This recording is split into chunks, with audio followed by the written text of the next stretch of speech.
Welcome everyone and welcome to our Trauma Informed Schools Friday 15. I am Mallory Phillips. I am the school coordinator for the middle school, and I'm also present at the middle school Monday through Friday, also in the office at Access Counseling Services.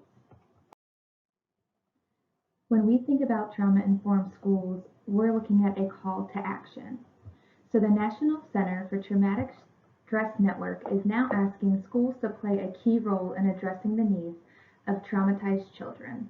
We see this more often every day, kids coming in, exerting different behaviors, exhibiting different behaviors, different attitudes. Maybe they're more shy and held back. Others are more outwardly expressing their emotions. So this is why it's important for schools to play a key role in addressing the needs of traumatized children. So looking at some statistics about children of trauma, over 50% of the nation's children have experienced at least one or more types of serious childhood trauma. 33% of children have experienced two or more types of childhood adversity. 15% of all girls aged 14 to 17 have experienced sexual assault. 33% of students have been bullied. 60% of students aged 17 years or younger have been exposed to crime, violence, and abuse. 30% of inner-city schools have witnessed a stabbing or shooting. 16 million children in the United States live at or below poverty level. This means that's about 6 million of these individuals are under the age of 6. So now we look at what is the best place to positively impact children outside of the home. It's schools. So why should we be convinced that becoming trauma-informed and resilient-focused will help? Well, these are some of the outcomes. Improved academic achievement and test scores, improved school culture, improved teacher sense of satisfaction and retention, reduced frequency of behavioral outbursts and referrals, reduced stress experienced by staff and students, reduced absences, use of detention and suspension, reduced bullying, harassment, and fights, and reduced burden on special education services. So we're using the terms trauma-informed and resilience-focused quite a bit. So what does that really mean? Well, it's a mindset. It is a change in your mindset. Trauma-informed and resilience-focused schools foster the possibility of well-being by restoring and nurturing resilience despite other life adversity. It's being curious rather than all-knowing. It's asking or wondering what happened or what is happening in this student's life. What is already right for this student? What are the strengths of this student? What experiences are driving the way the child thinks about themselves and others? And how does that impact the way they behave? So what is resilience? You may have heard some explanations of resilience like bouncing back from difficult things. So resilience is the ability to achieve positive outcomes mentally, emotionally, socially, and spiritually despite adversity. So what are the main protective factors for resilient children? Having a supportive adult-child relationships. This is where having a teacher who's supportive of you, someone who cares, especially in the school, can have a positive effect.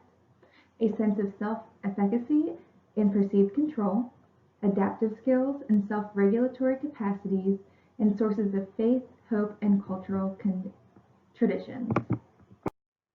So knowing those 4 protective factors, this leads us to what children need, and that is the circle of courage. It looks at a sense of belonging, a sense of community, loving others and being, a sense of mastery, competence in many areas, both cognitive, physical, social, and spiritual, having self-control, striving to achieve personal goals rather than superiority. Independence, so making one's own decisions and being responsible for the failure and success, setting one's goals and disciplining oneself. And lastly, generosity, looking forward to be able to contribute to others, to be able to give cherished things to others. So ideally, we want a child's circle of courage to be complete. However, many of the times these circles can become broken. And how that happens is due to abuse, neglect, poverty, hunger, domestic violence, having an incarcerated parent, transient families, invasive medical procedures, loss of loved ones, and homelessness. All of these are examples of different childhood traumas. So I've been using this term trauma quite a bit so far, and so let's do a little explanation of what trauma is. Trauma is any experience that leaves a person feeling hopeless, helpless, fearing for their life or survival, or even their safety. So this experience can be real or perceived. Now there are different types of exposure to traumas. Someone can be the victim of abuse, neglect, or maybe in a car accident. They could witness the event. Maybe it's domestic violence in the home, a police officer or firefighter. It may be someone who is related to another person. It could be a peer, a sibling of a chronically ill family member, or a sibling that's completed suicide. And lastly, listening to the details of trauma. So this could happen for therapists, teachers, administrative staff, media exposure, video games. Now let's talk a little bit more about trauma-informed and resilient schools. What does that look like? Typically, trauma-informed and resilient schools understand the impact stress and trauma have on children's bodies and their ability to regulate their emotions, behaviors, and ultimately learn. They recognize the strong and significant correlation between trauma and low academic achievement, and they know the science. Electronic imaging techniques clearly indicate that the brain structure and chemistry is altered for students who are stressed, anxious, or insecure. The amygdala is enlarged in children who have experienced trauma, sending their body into fight, flight, or freeze when they sense danger. So what might trauma look like in the classroom? This could be a student who is always looking around, out the window, out the door, or at others, is always up and out of their seat, talking and not paying attention. They may present as sad or mad. They may fall asleep during class. They may crack jokes to get attention. They may be afraid to say or do the wrong thing. They may never follow directions, and they may seem like they don't care. So what are some potential signs and symptoms?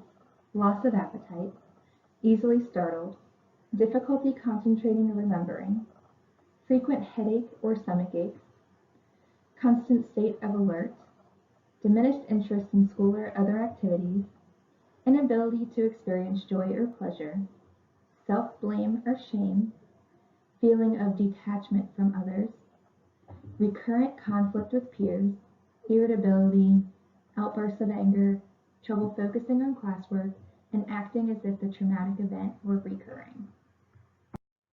So as administrators and teachers, what can we do?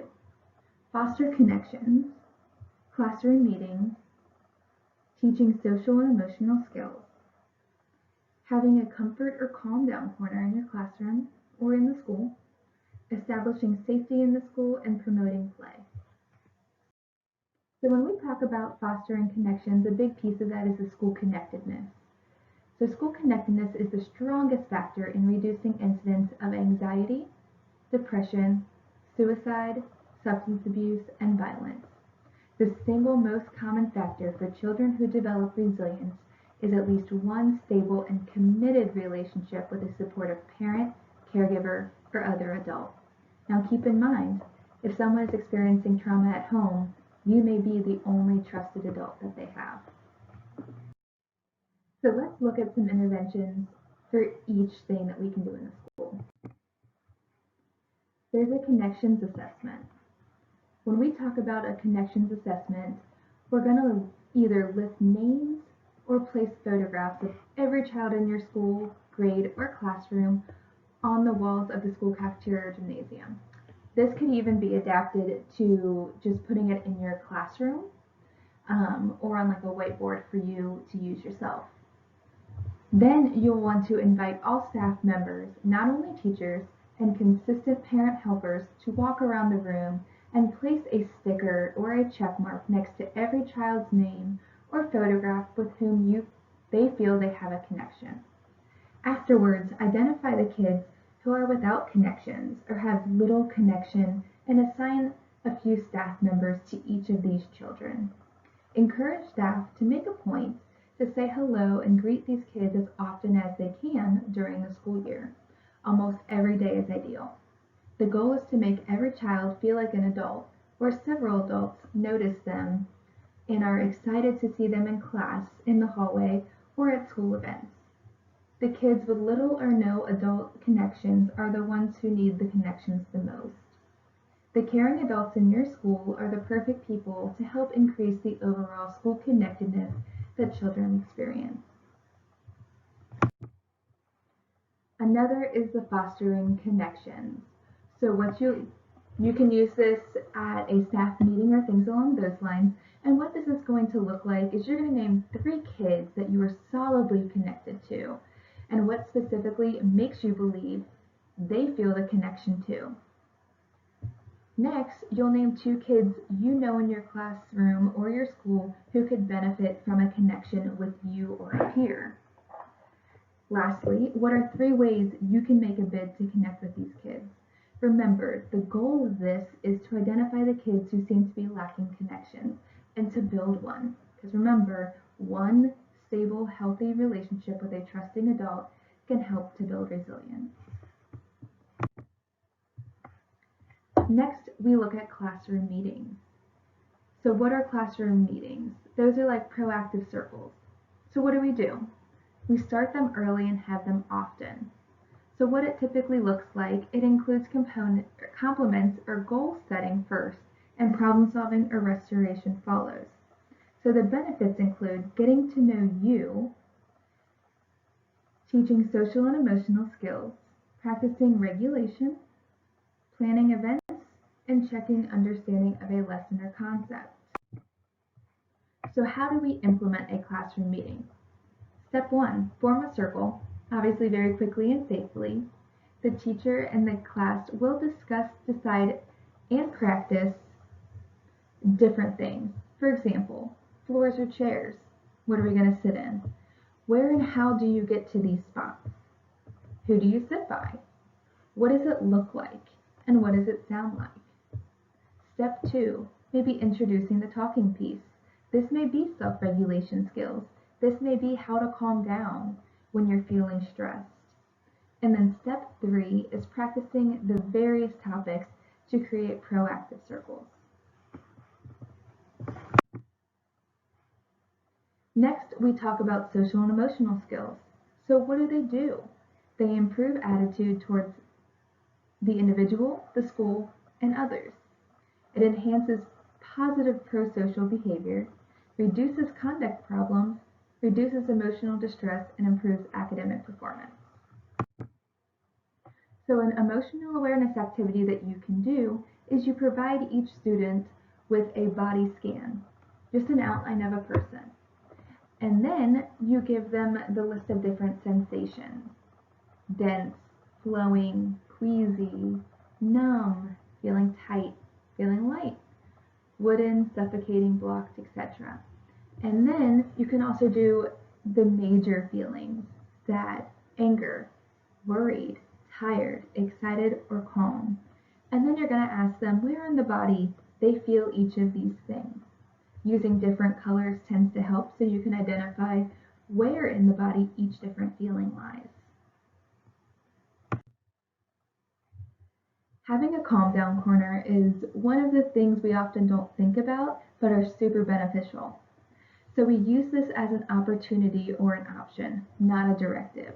We're not going to use this as a consequence and say you need to go to the calm down corner. You can give them the option. You can go to the calm down corner or you can take a break. You want to find a place that is comfortable, has a sense of safety, and the child is able to regain control. This will often offer some privacy, but they'll still be within the view of an adult.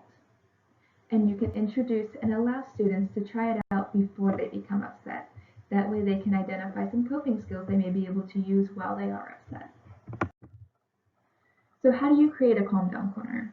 You can put pillows and cushions, exercise balls, weighted blankets, stuffed animals, bubble machines, sound machines, lava lamps, bean bags, fidget toys, ear mufflers, beads and string, art and coloring supplies, which are really good to help children get out their emotions, a rocking chair, swings, a mini trampoline, a sand tray, a fish tank, hats, sunglasses, modeling clay, Play-Doh, and headphones with music.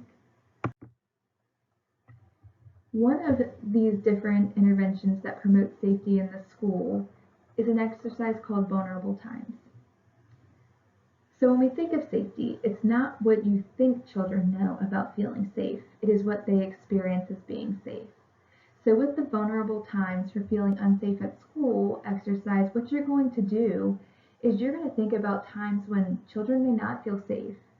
When are there minimal adults present? When are kids more likely to be bullied or to be pushed? So for instance, riding the bus, there's only one adult and they're looking at the road. During recess, sometimes during lunch, during class changes, walking in the hallway. So what we want to do is think about how do we make these times safer for kids? What makes them may want to come to school more often and feel safe? And then what are things your school could do better? Lastly, we have the power of play. So according to the American Academy of Pediatrics, recess serves as a necessary break from the rigors of concentrated academic challenges in the classroom, but equally important is the fact that safe and well-supervised recess offers cognitive, social, emotional, and physical benefits that may be not fully appreciated when a decision is made to diminish it. Recess is unique from and a complement to physical education, not a substitute for it. The American Academy of Pediatrics believes that recess is a crucial and necessary component of a child's development, and as such, it should not be withheld for punitive or academic reasons. So schools need to recognize the need for recess and breaks from instruction to allow students time for rest, imagination, movement, and socialization. So let's talk about some statistics about the power of play and breaks.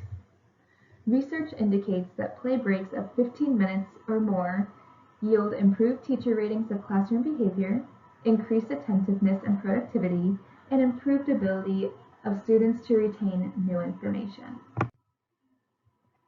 So a fun activity for this is brain breaks. So you create a brain break calendar.